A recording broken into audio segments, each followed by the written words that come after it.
stop treating women like infants. Stop it. It's a 28-year-old adult woman. When do people start being responsible for their own decisions in life? When does it stop? When does it stop? When do you stop infantilizing women? If Melissa is telling you her life is wonderful and her relationship with me is wonderful and whatever, she's talking about all these things going on, why would you disregard that? Invent a mythology in your own mind and then treat that as more real than all this fucking evidence and all this stuff about all the meaningful content we've turned out over the last 4.5 years.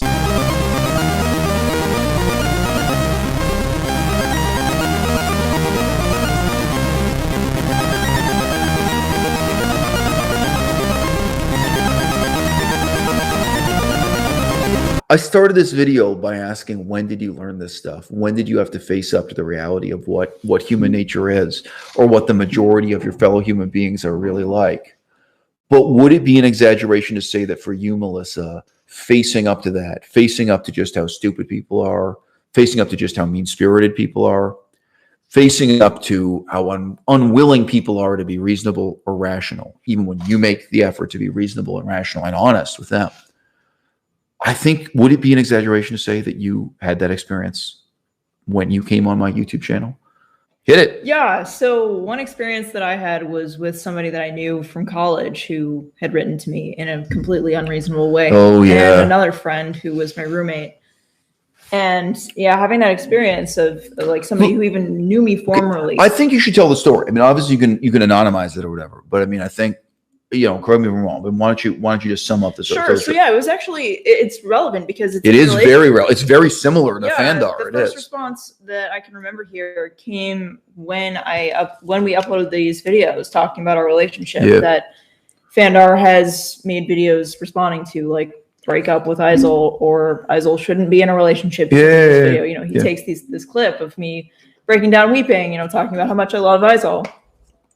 That is a point. When she broke down weeping, she was talking about how much she loves me. But anyway, weeping about the fact that we've had issues in this relationship because of me, because of but tell the story about the friend you were right. So when that was uploaded, I got a text message from this friend who I hadn't heard from in years. I had maybe one message from her after university, but that was it. And she just asked me in a text message, "Are you okay?" It became obvious that she had been watching Isel's YouTube channel and she had been following me this whole time, which I didn't know about. Following my life, and it's one thing if she had actually like messaged me saying like, "Hey, I saw that you moved to China." That's right. A big deal. Like, right. That's another point. So this is someone who knew you for years.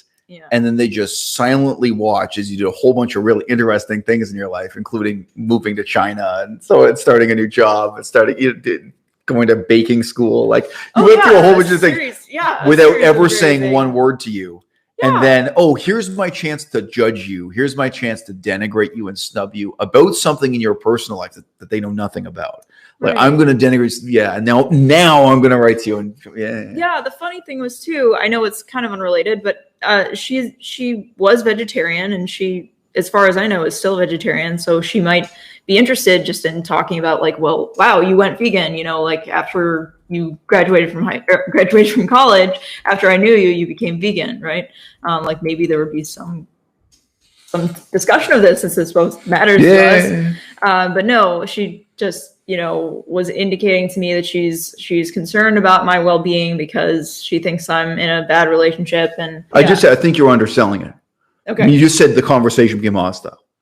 I mean, look. She basically called you insane. Right. Yeah. Right. No, but no, but I mean, also this thing with like Fandar not being able to perceive he's done something wrong, and Vegan Foot Soldier not being able to perceive something wrong, and even somebody like Ask Yourself, they're not perceiving themselves as doing something wrong when they're doing something that's clearly immoral, clearly damaging, and so on. To go after someone publicly or privately and claim that they are an abuser, that they are like, it's such a vague insinuation. It's such a vague allegation. You can never clear your name. I don't know how we can live in a society where you don't think it is a morally significant act to tell someone, not to ask them, but to tell someone that their husband or their 4-year boyfriend is a criminal, is doing something criminal. And that, and in this case, it's absurd. They're telling you that you're the victim. Yes. When you've never complained about anything like this. So it's not even an allegation that I've done something to someone else. But to make that kind of tremendously serious, tremendously damaging allegation. And I realize some of these people make use of the paper thin pretense that they're trying to help you, but it's never convincing.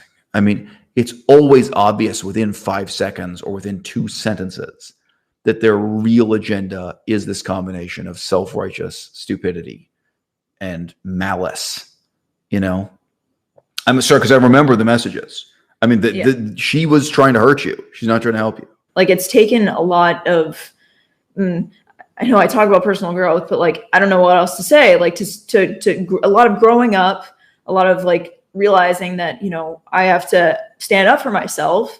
And in these situations, if somebody is confrontational with me, I have to recognize what's going on. You know, like they are actually trying to start something with me. Whereas like, I am always like, I'm inclined to not start a fight with somebody, to try to be reasonable, right?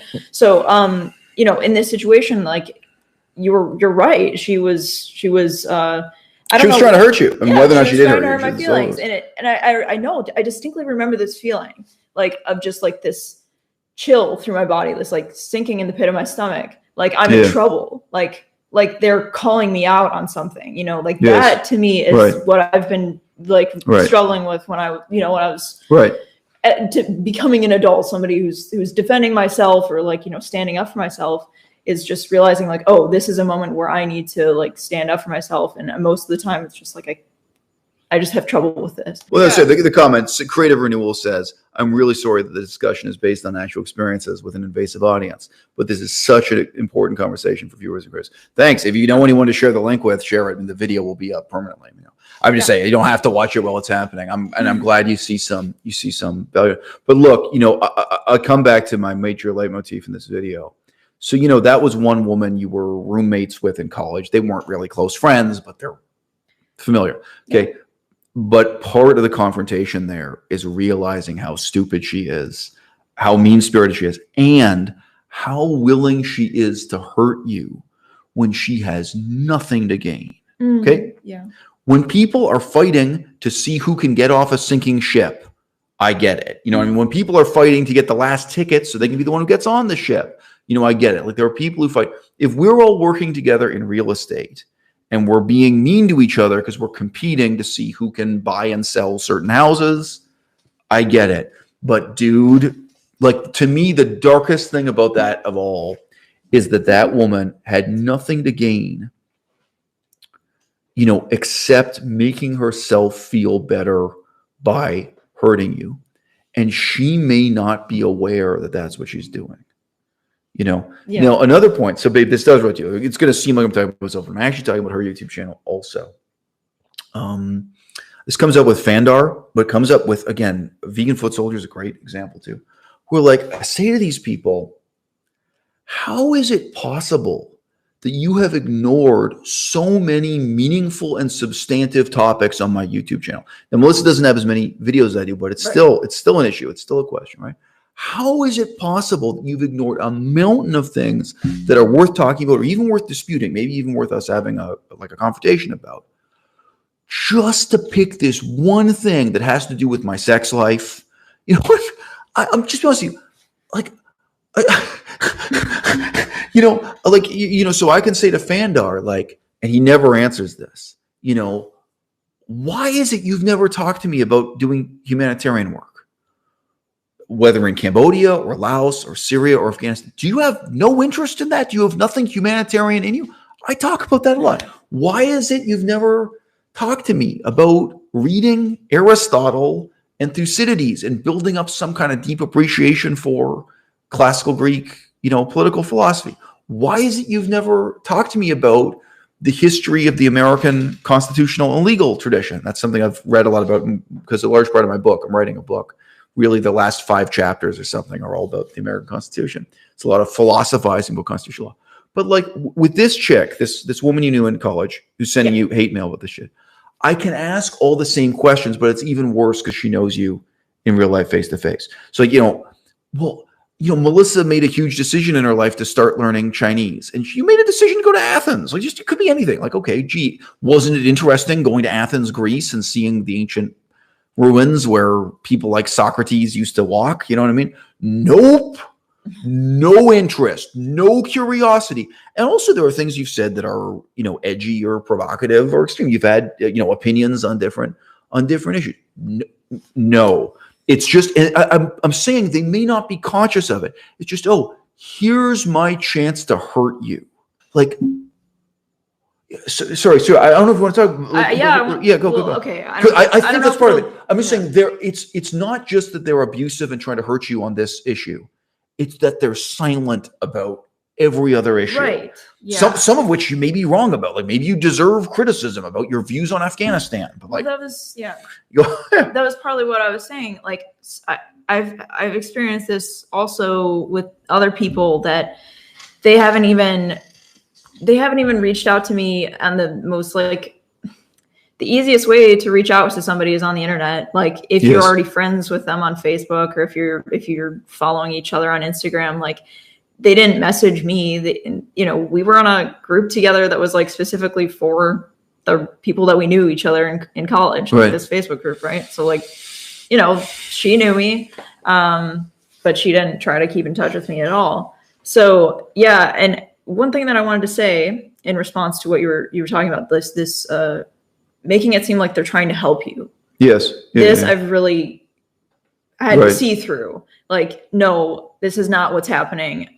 Even if they say that they're trying to help you and they're just trying to help. They're just trying to be helpful. No, right. And it's actually malice. It's actually cruelty. I don't know if this happens between between men, but it happens, I think, more between women. And men talking to women. Okay. A lot. White knighting. Yeah, sure. Men who want to rescue women. That event with Joe Best. Joe Best was like trying to save you from this relationship. Yeah. Way back then. It's easy to forget now. Yeah. I remember. Yeah. People can't change unless they recognize that they're doing something wrong. And like these people, they really actually are unaware that what they're doing is intentionally trying to hurt someone. Again, sometimes this is private communication, but a lot of time it's public, that you're making YouTube videos claiming this stuff. You're like in the case of Fandar, you're engaging in a 4-year-long harassment and defamation campaign, occasionally with threats and other features. And again, I wrote to the guy like, again, because some people hate me, but it's for some meaningful reason. You hate me because of what I said about Afghanistan or something. Okay, well, that's all right. Maybe we can talk about that. Mm-hmm. And again, see, that's season 1. That's my old mentality. That's okay. Maybe I can overcome that with kindness, right? But like one by one, I think each of us gives up on overcoming hostility with kindness. Each of us gives up on being reasonable with unreasonable people, and our expectations for human nature shift to where you fundamentally expect everyone, frankly, to be the same kind of malignant bitch as this girl you went to college with. And let's just say she's not mentally disabled. She's not, she's not autistic.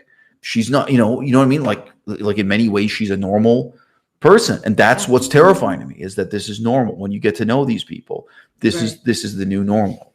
To what extent was she conditioned to regard that as normal through this whole internet culture of harassment and defamation just being a sport, just being a pastime sport? Yeah, I wonder that too. Like I can think back to being quite young, being on the internet and having this different interaction with people online versus when you see them in school. Yeah, I remember feeling this very different sense of responsibility when you're actually having a confrontation with somebody like in person and wanting to avoid that. But like online, it seems like that's where people think that they can unleash this kind of confrontational energy that they have. But it's still real life. You're still, what's being talked about on the internet is still happening. It never occurred to me that like 90% of the email I would get saying email, any community, Facebook messages, whatever, would be about my sex life. You know what I mean? Like, you know, and like, you know, like maybe, I don't know, what percentage did you expect? It's like, no, I'm going to interpret this as evidence that, you know, this is a controlling, abusive relationship.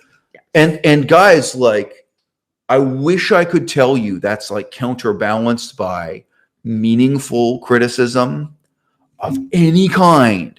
Like that's counterbalanced by like debates about vegan politics or Aristotle or Afghanistan.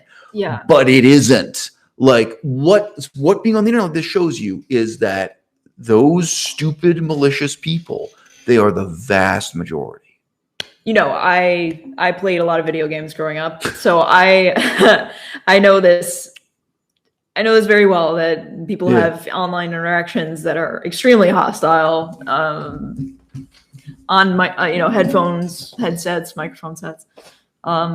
So yeah, I do think you're right in that people are training themselves from a young age to engage this way with people. Right. When that would be very unusual, even for playing sports, even for playing cards with, you know, that's the kind of interaction that we're training people to have. The thing that bothered me the most about that is that this girl, this young woman who messaged me, when we knew each other, I never had any confrontation with her. And it's not that I don't want that, you know, like I think that would have been good for my development had I had some kind of big blowout with one of my girlfriends in college, you know, like if I would have had a confrontation that we got angry at each other and then worked through it and decided to, like, you know, still be friends. Either one of us, whoever's in the wrong, we make amends and then move forward. Like that to me, like that is what friendship is supposed to be about. Like you can have disagreements, you can have like fights even and move past that and even be like better for it. You can be stronger for it.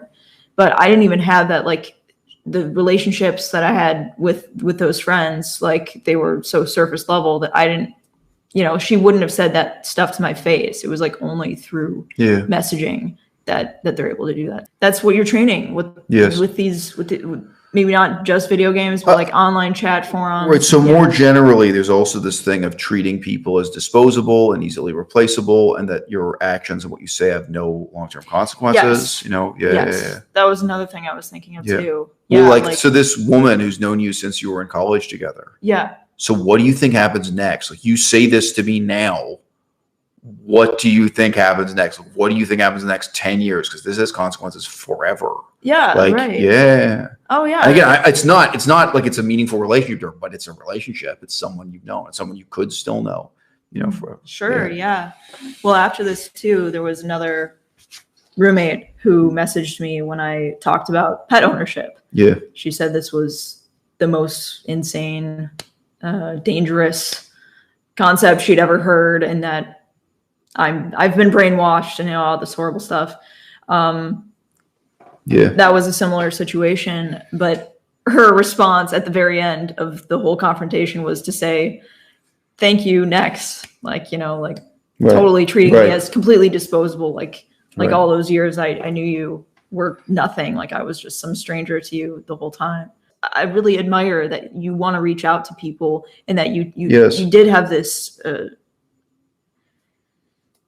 innate kind of wanting to make things better with another person, even when they've been hostile to you, because like to try to set the relationship on a better footing that I think is disappearing more and more. Like people just want to like cut things off. They say like, oh, cut off communication, never speak again. Like that's the only way you're going to get past this issue. Like, whereas isn't there some other option? Like, why does it have to be, we have this horrible conflict and we never speak again. But that's like how everybody treats each other online. It's like, oh, I'll never see you again, and block. I can just block you forever. So I think there are many reasons to be kind and to be reasonable and to be rational with people, you know, but like one of them is that you are training yourself, right? Like you are learning how to deal with this. So, you know, yes, I have the delusion that I can help other people become better people by working through these conflicts and misconceptions with them, right? And I think like any one example there actually are, like, you can take a specific thing, like, look, you see what you did there? You see the way you convinced yourself of something that's completely impossible? But, you see the error you made in your own reasoning? Like, I do think I can help people. I can help the other person, but like, no matter how crazy or no matter how irrational, by really breaking down for them, look, this is the way in which you're being irrational. And I'm wrong. I mean, obviously this is, there's helping other people. But I mean, there's also the hope that you're helping yourself, that you're becoming a better person by ministering unto others. You know what I mean? Yeah. Yeah. So you want to say, but like, and again, you don't get that playing video games. Or No, something. yeah, Like, I think it's like, I want to deal with your misconceptions, partly to help you with your misconceptions. And I also want to help me become a master of dealing with human misconceptions. You know what I mean? It's quite different than the video game mindset, because the video game mindset is, I can quit this game, rage quit. Yeah. Like, I can get so pissed off at this person and just say, like, fuck this game. Like, this is pissing me off too much. Like, you can turn it off like a machine, Right. But no, people are not automatons. They're, you have to, in these relationships, this is your one chance, like like in each interaction that you have with this person, you're either building the relationship, you're either moving forward and like, and creating something positive together, or you're not. That's been a sad lesson for me to learn, is that like, I have to be closed off to some of these people. Like, I used to think like, oh, I can just share with, you're my friend. Like, I can talk to you about my life. But like, people will use certain things that you say. And also on the internet, like, oh, I can't like be honest, because people will take something that they see and create some kind of theory about my relationship with you or my past, like just anything, And they have nothing to gain. Yeah. They're just harming you. They're just making the world a worse place. And I don't know if they consciously are aware that they enjoy it, or maybe they don't even enjoy it. But I just want to reiterate, I'm not talking about the difference between positive and negative here, right? Like, I'm happy to have people send me negative email or negative, you know what I mean? But the point is, have conversations that are reasonable, rational, you know what I mean? That have a point, where there's something to win, something to list. You know what I mean? Like, it was people, communicating with you, like criticizing one of my book reviews or something, criticizing what I have to say about Aristotle. Like, oh, okay, this is substantive. This is really something that's really about something. But no, again, what I see is the vast majority of the audience, they are just looking for an opportunity to assassinate your character, to make you seem like a terrible person who has terrible motivations. Yeah. Even when that would be completely meaningless. So for now, more than 4 years, one of Fandar's obsessions is to try to claim that I'm arrogant. A lot of people on YouTube are arrogant. One of my competitors, Unnatural Vegan, is arrogant. And she identifies as arrogant. She describes herself as it. She talks about her own kind of arrogance and how that comes across on camera. And she kind of talks about the advantages and disadvantages of it. Now, there are some good things about Unnatural Vegan, and there's some bad things about it. But okay, you know who else is arrogant? Vegan Gains. Vegan Gains is arrogant. You know what I mean? A lot of people are arrogant. But, if you think I'm arrogant, if you think my YouTube channel is too arrogant for you, I gotta tell you something. I'm being arrogant about really meaningful things here, guys. Like the point is, like, I can accept, but what are you going to win? How does this justify a 4-year obsessive defamation and hate campaign? How does it justify you putting in the time and effort? This guy joined my Patreon repeatedly in order to send insults and defamation within Patreon. This guy created at least 3 YouTube channels. I mean, how many YouTube accounts did he create? Like, it may be over 100, like Google accounts or Gmail accounts. He's created dozens of Instagram accounts. Look, I don't know what there is to win. You think the university professors are better? Like, the people I was just talking to from university, I don't think they're better. I think they're the same as Fandar. Being real, do you think the people living in this apartment building? So if you guys don't know, we made a video talking about my conflict with other people living in this same apartment building. I think they have the exact same mentality as Fandor. Do you remember there was one guy? So this is a Facebook group for apartment building. Yeah. And he's in the Facebook group and he's making allegations about my sex life and my sexual character. And there is not one word, there's not one mention. Hey, you know, this guy also makes a lot of videos talking about Aristotle, Thucydides, ancient Greece. And nope.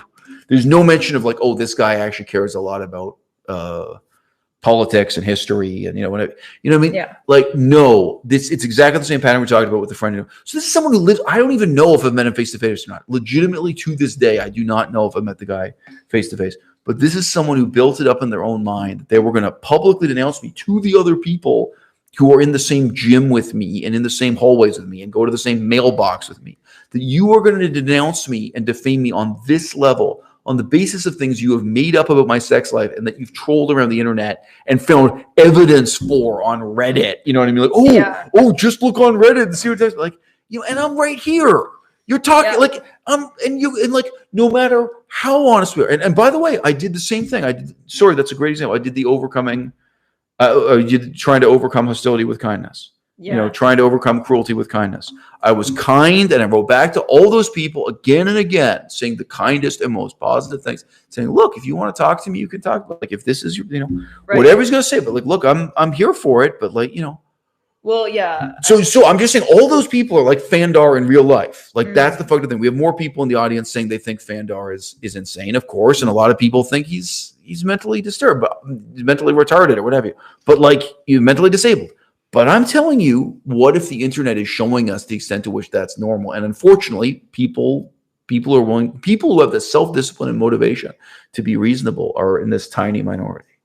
And we're the people who write books and make history. Like, we're overrepresented. And we're the people fictional TV shows are about. TV shows are not made about losers like Fandor. They're not made about losers like your friend from university. They're not. No, like, I mean, any TV show, the actual fictional characters, you know, they have a certain level of rationality and purpose and focus. They don't do things for no reason. They don't spend. Have you ever seen a movie that's about someone sitting at their computer, you know, trying to ruin somebody else's life for no, you know what I mean? Sorry. Oh, I'm going to spend the next 3 hours trying to get this guy to break up with his girlfriend. Yeah. Or I'm going to spend the next 4 years. Something that I've thought trying to get Melissa to break up with how me. Will you actually feel if you succeed in your, you know, plot to destroy somebody's life? Yes. Like, will that make you feel better? And yes. Of course, that Reddit post that's going to haunt, you know, your reputation for the rest of your life, apparently, because there's no way to rectify this. Like, people can say whatever they want on Reddit about you, and that's just going to stay up forever. You know, doesn't the person who made that post feel some sense of like responsibility for the impact that's had on your life, that like just looking up your name, like, that's going to show up, and people who you know me too, like, if they look up your name, like, that bothers you in a way it doesn't bother me. So I don't want to digress into how I feel about it, but do you want to talk about how you feel about that? Because before you ever met me, you emailed me about that. I remember you emailed me basically saying, like, look, Eisel, I know you're such a good person and what you're doing on your YouTube channel is so positive and important, but here's the reality. When you Google your name, you get this awful, you know, post on Reddit. Yeah. And everything in it is false. Like, you could go through it line by line and it's all lies and misrepresentations. Right. You know, so you're saying that bothered you from day one, but I mean, maybe you feel differently about it now, but like, I don't see it your way at all. Why don't you just talk about it? All right. Well, there was in your own life, in mine, and in the overlap, because it's mostly about the overlap. Right. So there was a podcast that was run by 2 vegan women, and I joined their Facebook group, and at some point some topic came up and it made sense to share one of your videos. Yeah. And then it was something really specific. I forget if it was like how leather is produced or how palm oil is produced. It was something quite specific like that. I made a video. Yeah, go on. Yeah, whatever, it doesn't matter. But it was something I made so it was the specific topic and I made the video on that. Yeah, right. Yeah. So I mean, I shared this with a kind of like, you know, sense of like, oh, like, you're talking about this issue, like, this is relevant, and this is somebody talking about this in a, you know, down to earth, interesting way, you know, like, this will be entertaining in some ways.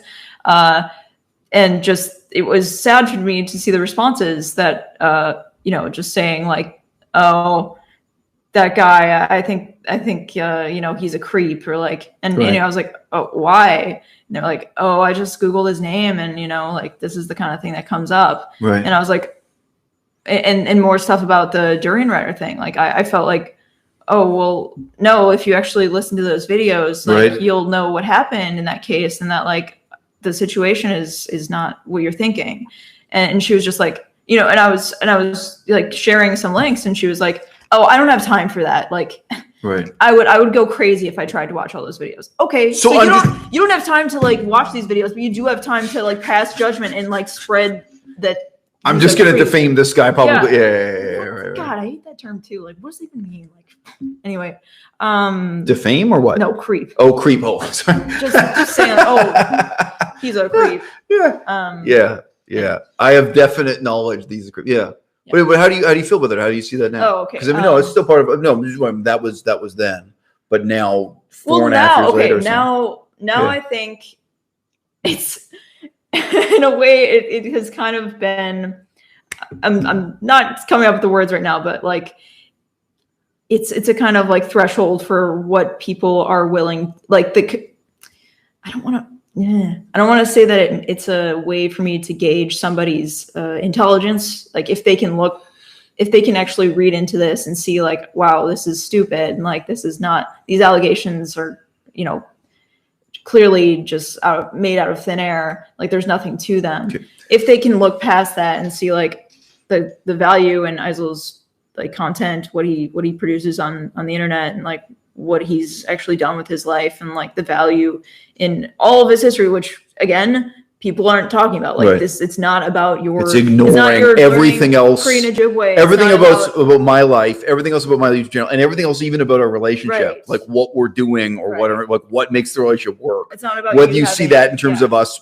Like there was a time when we wanted to open a vegan bakery together, or like whatever was going on. Like nope, no interest. Yeah. Okay, so we have an incredibly intelligent person in the audience. So why don't you talk to me over there? So Inyenzi, okay, says, quote, "This strikes me as an abusive relationship, comma, there's clearly a power disparity between like a 40-year-old and a 20-year-old. You two aren't equal. It's like a kid looking for approval from her dad. Very creepy." Close quote. Okay, so look, at the moment he made that comment, you were just speaking in a completely like mature, highly motivated, like assertive way that shows actually a lot of your, like at that moment you were kind of on a rant, but I just say you could actually see what a forceful, self-confident character Melissa was at the moment you said that. But let me ask you, one, how old do you think Melissa is? And then two, how dare you treat adult women like infants? When does it stop? When does it stop? When do you stop infantilizing women? And like when you stop again, like sorry, like if Melissa was actually incredibly shy or like mentally disabled, like so Melissa's 28 years old. Okay. Now if you're talking about a 28-year-old with Down syndrome and they're really limited, like, oh, like I don't know what you think, but like Melissa was just going on a rant where she's actually showing how much character and how much just independence she has. If you think she doesn't yell at me, she does. Like if you don't think she's a forceful character who really speaks up for herself in this relationship and really pushes me around and stuff, you just saw her in the middle of it. You typed that while she was ranting forcefully. So I mean, some other video, like maybe we're talking about something sad, maybe you're a little bit mopey or something. Nope. You just saw what she's like. This is as real as it gets. That's what she's like when she's slightly pissed off. She gets more pissed off. Like, that wasn't you at a 9 out of 10. Okay, but you just saw that this is such a forceful, where'd the guy go? Inyenzi, where'd you go, bro? So talk to me.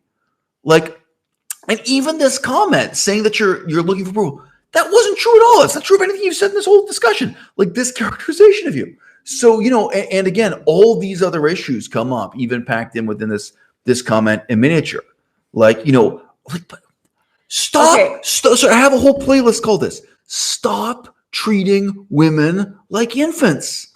Stop it. It's a 28-year-old adult woman. When do people start being responsible for their own decisions in life? Yeah. When do you start taking seriously what she says as evidence. Now, look, take it seriously either way. If Melissa says that her life is miserable and terrible, take it seriously. You know what I mean? Like that's like, you know, she's telling you her perspective. Maybe she's wrong. Like, you know, look, you know, but it's her perspective. Like, you know, if Melissa is telling you her life is wonderful and her relationship with me is wonderful and whatever, she's talking about all these things going on, why would you disregard that? Invent a mythology in your own mind and then treat that as more real than all this fucking evidence and all this stuff about all the meaningful content we've turned out over the last 4.5 years. Okay, so Inyensi has commented twice now. No. Okay, so Inyensi, we just talked about this for more than an hour. Why have multiple people made this? So here's a super intelligent comment. Quote, do you guys wonder why multiple people have made this same point though? Okay, Inyensi, do you have any idea how many anti-Semitic comments I've received on this channel? Do you have any idea how many comments I've received from literal neo-Nazis? What do you think there are more of? People who believe neo-Nazi conspiracy theories or people who believe this horseshit you made up in your own mind? Like, dude, you're stupid. Neo-Nazis in a very different way are stupid. And neo-Nazis are people who take their stupidity and malice, and you know, they do have little bits and pieces of evidence. They disregard mountains of evidence in order to pick up a molehill and say, oh, look, you know, my crazy theory is, you know, has more evidence to support it than what's taught in high school textbooks. Like, dude, I have dealt with the most extreme idiots on the internet for years. I'm sorry, we didn't even mention communism in this video. Do you have any idea what email and communications and comments I get from communists, from fascists, from vegans, from Muslims? I critique the Muslim faith. I've gotten, you know, every religious group, Christians, you know, whatever, because I'm an atheist, so I criticize those groups. And yes, y'all, from crazy vegans. But like, Inyensi, like, can't you recognize that just like a neo-Nazi, no matter what evidence we show you, no matter what she says, you are going to disregard it and you are going to reinforce a theory you invented in your head. Nobody else invented it. Nobody provided you with any reason that you made this up in your head. And the question I want to ask you is, why? What do you get out of it? Like, do you feel good believing this and saying this to me? Because I assume you believe it. Like, I assume you're not just saying it. Like, do you feel proud of yourself? Do you feel powerful or strong? Because like, it's so ridiculous. I know it's so clearly contrary to everything. And you don't feel, so I mean, before you're talking, I'm just going to come back to something you were saying a little bit earlier, babe. Yeah. But I alluded to the fact that I feel very differently about these things than Melissa does, like the comments on Reddit and what have you. And this just the kind of absolute lie made up on the internet, right? Yeah. The main way I feel is this. I have personal integrity. I can show you what it means to have personal integrity, but I can't have personal integrity for you. I can't have personal integrity for anyone else. Now, a great example of that working out positively is Durian Rider, right? Yeah. I showed Durian Rider. Now he has all this respect for me. He used to hate me. He has a ton of respect for me now. So I was like, look, I have personal integrity. I'm not going to tell a lie. I'm not going to do anything immoral at all, not in my defense and not to hurt him. So Durian Rider made up lies about me. But when other people made up lies against Durian Rider, consistently, I defended him. I spoke the truth, even though I know some very bad things about Durian Rider. And by the way, I do know private, secret things about Durian Rider's sex life that I've never said on the internet. I did back then, and I still do now. But like back then, I knew. There were things I knew, quote unquote, dirt on the guy. And I don't believe it's gossip. It's not worth getting. I knew people. To say I knew people close to him is an understatement. Okay. I knew terrible things about him that were told to me by people who slept in the same room as him. Okay. And I never once said any of them on the internet because I have personal integrity. And then when there were people making up lies about him that I knew to be lies, I stood up and said, hey, look, guys, this is the truth. I showed him and I showed everyone what it means to have personal integrity. So I feel completely fine about myself. But the question I have for someone like you in Yenzi is, don't you feel bad about yourself? Like, if it makes you feel good to come on and harass someone like her, and the moment you came on, she was speaking in this totally self-confident, highly motivated way that shows you what she as a 28-year-old woman is like. My question is, what do you feel? Don't you regret? Don't you look at yourself in the mirror and feel that you're lacking some kind of personal integrity?